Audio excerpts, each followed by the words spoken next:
Bonjour Laurent. Bonjour. On a de la chance de vous retrouver à Paris parce que tu n'habites plus ici. On se tutoie maintenant. Oui. Tu n'habites plus à Paris. Alors tu viens ici 2 ou 3 fois par an. Alors là, tu viens spécialement pour présenter ton dernier bouquin qui s'appelle Le pouvoir de Satan. Le pouvoir de Satan. Donc, qui a fait l'objet d'une dédicace. C'est mon 15e livre. C'est comme ça maintenant que je le présente. C'est comme un anniversaire, je dirais, ou un événement. Donc c'est le 15e livre qui s'appelle Le pouvoir de Satan, tout à fait. 15 livres déjà. 15 livres, tu as déjà un œuvre assez considérable. Oui, alors j'avais commencé en 2006. La première publication, c'était un livre sur les géants qui concernaient le créationnisme. Et donc c'est une œuvre, je dirais, c'est-à-dire les 15 ouvrages, qui s'inscrit dans une volonté de réappropriation de l'Église catholique, enfin de réapproprier les thèmes principaux dans la défense de l'Église catholique pour tout simplement, c'est un travail, je dirais, d'évangélisation, oui, tout à fait. Mais quand vous dites catholique, c'est vraiment pour tout le monde. Hein. Le pouvoir de Satan, c'est quelque chose qui intéresse tout le monde parce qu'on dit toujours le diable m'a fait faire ça, le diable fait ça. Mais qu'est-ce qu'il peut vraiment faire le diable ? Oui, alors pour reprendre un peu, pour résumer ce que tu dis, le premier livre donc c'était sur le créationnisme, c'est-à-dire que j'étais dans une volonté de démontrer scientifique l'existence de Dieu, et à partir de là, il y avait une volonté de présenter l'Église comme, donc par la suite, comme moyen pour sauver, pour dire les choses comme elles sont, parce que là-dessus il ne faut pas tergiverser, pour sauver son âme. Et donc le pouvoir de Satan est tout à fait intéressant parce qu'on est dans une société où le démon n'existe plus, entre guillemets, et tout simplement pourquoi ? Parce que si le démon n'existe plus, on oublie le rôle du Christ, qui est là pour notre salut, pour racheter notre vie en quelque sorte, pour nous donner la vie éternelle. C'est vrai que si le démon n'existe pas, Dieu n'existe pas, on peut plus ou moins faire ce qu'on veut. Voilà, donc ce livre est passionnant parce que il expose alors à partir de différents moyens, ça peut être la presse officielle d'une certaine époque, à partir de ce que des prêtres exorcistes ont connu, il expose les modes de manifestation du démon qui sont excessivement puissants, les pouvoirs qu'il peut donner et les domaines d'apparition du démon qui sont entre autres les loges maçonniques. Les loges maçonniques, devons-nous le rappeler, qui sont complètement sataniques, puisque, encore une fois, il suffit de prendre les grands chefs de la franc-maçonnerie comme Pike, entre autres, Mazzini, pour comprendre que c'est le démon que l'on prie dans les loges maçonniques. Alors vous voyez, on a oublié les manifestations du démon aujourd'hui, on a oublié que les loges maçonniques que l'on présente comme des clubs de pensée, de philosophie, en fait, dans leur nature, sont réellement démoniaque. Et on en arrive à quoi ? On en arrive effectivement dans une société qui n'a plus de colonne vertébrale, disons-le, une société qui déprime. Tout simplement pourquoi ? Parce qu'elle a perdu le sens de la réalité qui est le salut éternel. Donc une fois qu'on n'est plus à l'écoute de son créateur, l'homme est lâché, je dirais, comme un pantin complètement désarticulé, sans raison principale d'exister, mais il vit, voilà, tant bien que mal. Mais j'aimerais bien vous apporter une petite contradiction, parce que pour la grande majorité des gens, la maçonnerie n'a absolument rien de surnaturel. C'est une organisation matérielle humaniste. Ce sont juste des personnes qui se réunissent parce qu'ils veulent s'aider l'un et l'autre à se protéger, à avancer dans la société. Il n'y a pas de... Où est le surnaturel là-dedans ? Le surnaturel, s'il faut reprendre encore une fois, il faut reprendre Pike, qui explique que le secret de la franc-maçonnerie est réservé pour l'élite de la franc-maçonnerie et que pour les autres, il compare ça à un sphinx qui est enfoncé dans les sables. On sert des interprétations qui sont complètement fausses parce que le secret de la franc-maçonnerie ne doit absolument pas être connu. Donc j'ai pris Pike dans Morals and Dogma qui est publié en 1870. Un siècle avant, en 1771, c'est le Testament de Satan de Weishaupt qui dit exactement la même chose. Il y a Mazzini qui dit la même chose. Il y a des revues maçonniques comme la Revista de la Masoneria qui dit que le secret de la maçonnerie c'est Satan et que c'est Satan qu'on adore dans les loges.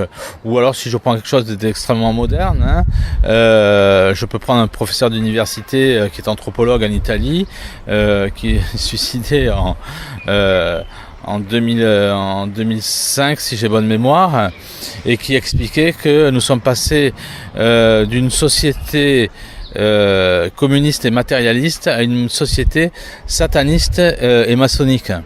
Donc ça c'était Emilia Gatto-Trocchi. Donc pour les personnes qui parlent italien, elle a participé à des émissions très connues en Italie comme Enigma. Et donc c'est une universitaire de très haut niveau et qui parle de choses tout à fait qui sont des tabous en France ou dans la plupart de nos sociétés, et qui démontrent bien que le pouvoir politique est engoncé dans les choses sataniques. On a la même chose avec De Beketch en France, qui explique bien les mêmes choses. Donc si on réfléchit, je dirais sans contrainte, on constate, on observe que le pédosatanisme n'est pas le fait du hasard. Donc tout a une origine. Et cette origine du mal, il faut le dire, il faut le dénoncer.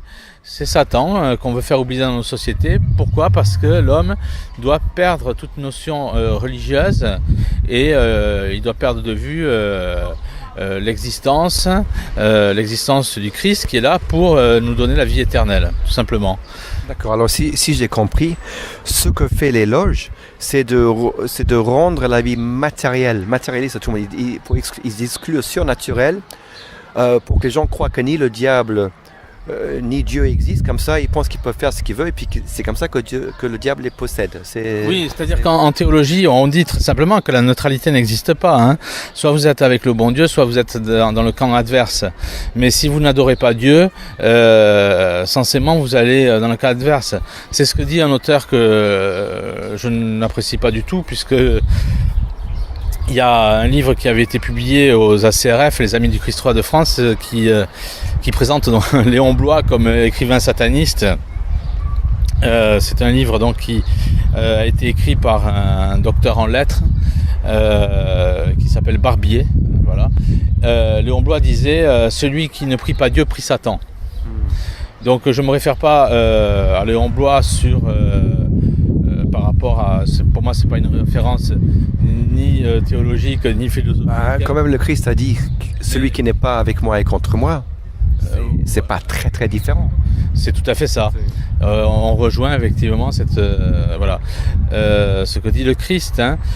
Donc, mais c'est tout à fait intéressant de le rappeler par le biais d'un auteur, oui, qui a une renommée qui est somme toute incontestable. Et si on revient au livre, le pouvoir de Satan, c'est les choses, ce sont des questions que nous nous posons. Est-ce que le diable, par exemple, est capable de changer le météo pour faire des orages, pour faire des tempêtes? Est-ce que vous avez étudié ces Moi, là-dessus, c'est tout à fait intéressant parce que nous sommes dans une époque dite moderne qui pense tout comprendre, tout savoir par rapport à un savoir dit scientifique. Donc ce sont des choses qui sont, je dirais, léguées par les prêtres missionnaires, et il y en a plusieurs qui parlent de pouvoir satanique que possèdent des sorciers, y compris le pouvoir de changer le temps. On voit, c'est un cas qui est légèrement différent, mais quand Saint Patrick évangélise l'Irlande, nous sommes au 7e siècle, toutes les bêtes sauvages qui est dangereuses à l'homme quittent l'île. On voit aussi qu'à l'origine, les pays catholiques sont des pays tout à fait cléments, on va dire, pour l'homme. Donc, qu'est-ce qu'on, là comme ça, si on jette quelques mots, qu'est-ce qu'on peut voir ou entrevoir? On remarque en passant que les pays qui sont devenus protestants sont les pays un peu plus froids, vers le nord de l'Europe. Je ne sais pas s'il y a un lien entre le temps clément et le catholicisme, mais c'est quand même la Scandinavie, l'Angleterre, l'Écosse qui sont devenues protestantes, tandis que l'Italie, la France et l'Espagne, où le temps est un peu plus doux, sont restés catholiques. Est-ce qu'il y a un lien? J'écarte un petit peu le sujet là-dessus. En tout cas, pour en revenir donc à ce que je disais et rejoindre un peu ta réflexion, hein, donc on voit qu'il y a un lien entre Chesterton disait que celui qui ce grand écrivain britannique ou anglais disait que, donc là on est chez toi, disait que celui qui loupe le surnaturel loupe aussi le naturel. Ça fait l'objet de sermons de prêtres, hein, donc c'est tout à fait sérieux. Et pourquoi? Parce que l'homme n'a pas la dimension naturelle, il a la dimension surnaturelle. Et pour rejoindre ce que tu dis, alors moi je me suis pas posé cette question sur les protestants, mais là où c'est patent, là où on le remarque tout à fait, c'est avec les pays musulmans, hein, par exemple. On voit que les pays musulmans ne sont absolument pas cléments, ne sont pas des pays, sont tout à fait des pays, je dirais, hostiles de par leur nature à toute civilisation. Donc c'est peut-être ce qui les pousse à venir vivre vers la douce France. En tout cas pour bon, je voulais pas rentrer dans le domaine du surnaturel avec le lien avec la nature, mais quoi qu'il en soit, quand on étudie la démonologie, hein, puisque les prêtres il y a 100 ans étudiaient encore la démonologie, c'est-à-dire les manifestations du démon, hein, pour pouvoir comprendre avec une certaine logique, parce qu'il est très difficile d'avoir une logique sur les choses du ciel, devons-nous le reconnaître. Mais en tout cas, quand on connaît les modes d'action du démon,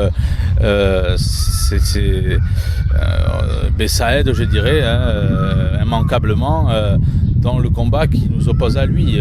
On est en plein dans l'histoire du Saint Curé d'Ars. Padre Pio aussi avait été menacé constamment par le diable, exactement comme le Saint Curé d'Ars. C'est marrant parce que Padre Pio et le Saint Curé d'Ars étaient embêtés, on va dire, presque de la même manière, c'est-à-dire que la chambre donc de ces deux saints prenait feu, il y avait des bêtes sauvages qui les attaquaient, comme ça, qui se manifestaient et on ne sait pas d'où elles sortaient. Il y a bien plusieurs cas qui ressemblent à cela. Vous savez, l'Église catholique, elle a 2000 ans derrière elle. Elle a tout autant, dans sa durée de saints, dans sa durée d'existence, elle a tout autant donc de saints qui parlent d'une manière unanime. Donc là, je suis obligé quand même de rappeler, un saint, c'est quelqu'un qui fait des miracles et qui est en état de grâce déjà dès son vivant, avant son entrée au ciel. Et quand ces personnes parlent, je dirais, ces saints, c'est surhomme, parce que c'est saint. Ils parlent tous de la même manière en 2000 ans, y compris pour les choses démoniaques. On peut même se poser la question, les saints connaissent mieux le diable parce qu'ils sont plus attaqués peut-être. Oui. Et nous sommes, pour la grande majorité, nous ne sommes pas saints, alors nous ne rencontrons pas ce genre de situation.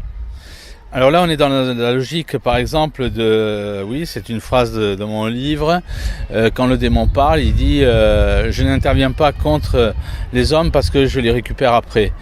C'est tout à fait aussi l'histoire de Saint François Xavier qui voit un démon à l'entrée d'une ville, il voit, c'est très imagé de la part de Saint François Xavier, le démon bâille parce qu'il s'ennuie et il lui dit comme ça, le démon répond au saint qui l'interpelle, il lui dit mais de temps en temps j'en remets un dans le rang mais je n'ai pas à intervenir parce qu'ils me sont tous dédiés. Le monde actuel, il faut être très clair là-dessus, le monde actuel qui a perdu la religion a perdu tout savoir. À l'heure actuelle, nous avons des gens qui paraissent intelligents parce que ils savent répondre à leurs questions d'examen, mais en termes de réflexion, en termes d'écrit, en termes de beaucoup de choses, il y a de très grandes lacunes. Et j'en veux pour preuve les écrits des prêtres de l'école antilibérale, on peut prendre Monseigneur Gomme, Monseigneur de Lassus et tant d'autres. Lorsqu'on prend leurs écrits, ce sont des écrits extrêmement simples dans la syntaxe, et Et quand ils s'expriment, ils vont au fond des choses. Et extrêmement logique aussi. Mais les deux sont liés. Sont imparables. La Il n'y a, profondeur, oui. il y a pas de contre Monseigneur de Lassus qui a été publié. Non, mais vous voyez, Le livre est défendu tout simplement dans certains milieux. je parle par exemple de la nature, hein, pour montrer l'imbrication qui est entre la nature et le surnaturel. Et bien vous avez la même chose avec la réflexion de l'homme.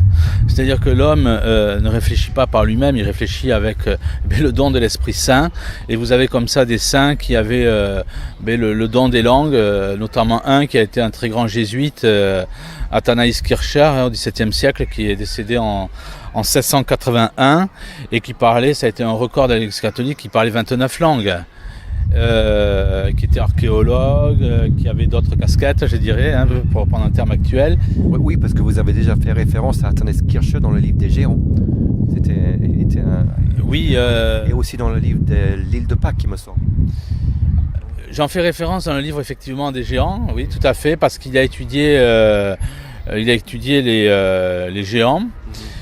Mais là, présentement, j'en fais référence parce que il démontre par ses connaissances, mais il n'est pas le seul. Regardez comment l'Église catholique a formé les têtes pensantes de cette institution. C'était des gens qui étaient capables de tout, tant de prodiges manuels que de prodiges intellectuels. Bon, ça, on s'écarte un peu peut-être du sujet, mais on montre bien une chose en tout cas, c'est que avec Dieu, l'homme est capable de beaucoup, surtout d'être humain, et qu'avec que son Dieu, et je dirais de facto avec le démon, hein, vous avez un homme qui est désarticulé, qui est incapable de grandes réflexions, qui est incapable de grandes civilisations aussi. Et ça, c'est aussi des mensonges de ce monde actuel, hein, qui trafique l'histoire. Donc, ce traficotage, je dirais, on le voit, hein, cette tromperie avec la Grèce antique ou avec l'Égypte, où on veut nous faire croire que c'était des civilisations sans Dieu, ou du moins sans la Trinité, et on se rend compte que les Incas, l'Égypte avait la notion de la Sainte Trinité, et on nous présente ces civilisations comme des civilisations avancées, ce qui était vrai sur un certain plan archéologique, mais ce qui était faux sur le plan humain. Sur le plan humain, les sociétés ont été pérennes. Si ce n'était pas le cas, je pense que les francs-maçons ne feraient pas référence aux Égyptiens, parce qu'ils comprennent bien la grandeur de cette... Alors ça, c'est encore notre sujet. Les francs-maçons, j'ai déjà exprimé dans mon livre sur les géants, s'intéressent au même titre que les satanistes, hein, mais c'est la même chose. Il suffit de prendre Bill Schnabelen, hein, qui est un grand de l'église de Satan, qui s'est converti au christianisme, qui a été dans les plus hauts grades de l'église de Satan, et qui dit tous les francs-maçons ne sont pas satanistes, mais tous les satanistes sont francs-maçons. Donc en fait, l'Égypte, au même titre que Sumer, sont les premières pierres de construction du satanisme par, on est en plein dans la théologie, par un des trois fils de Noé qui s'appelle Cham. Donc cette adoration de l'Égypte que l'on présente aujourd'hui comme une très grande civilisation, il faut quand même relativiser. Eustace Mullins, il avait même dit que le Sphinx, c'est Cham. C'est sa théorie en tout cas. Je ne sais pas si vous avez entendu parler de ça. Oui, ça fait partie dans la malédiction de Canaan, c'est un de ses livres. Donc c'est très intéressant, oui. Mais là-dessus, donc en parler comme ça au micro, ça serait trop rapide.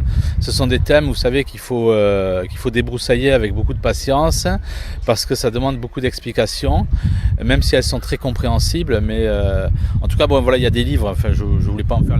Je pense qu'on va peut-être arrêter là, parce qu'on s'écarte du sujet, mais on va revenir au livre Le pouvoir de Satan de notre ami Laurent Glosy. Où est-ce qu'on peut le procurer ? On peut se le procurer partout, à la librairie française. Sur votre site, vous avez un site web aussi ? Oui, profidecatholica.com. Profidecatholica.com. On le trouve en tapant Glosy, profidecatholica.com sur l'internet, on va le trouver. Voilà, oui, tout à fait. Très bien. Et là, on peut commander votre livre ? Oui, tout à fait, on peut le commander. D'accord, c'est parfait. Il nous coûte combien ? 21 €. Voilà. C'est vraiment pour les informations que nous avons bouffé pendant le livre, c'est pas cher payé. Merci beaucoup Laurent pour ton temps et puis nous t'attendons pour un prochain livre, j'espère avant trop longtemps. Voilà, oui, il y en a un qui est toujours en marche de toute façon. Très bien. Merci beaucoup et puis bonne journée. Merci.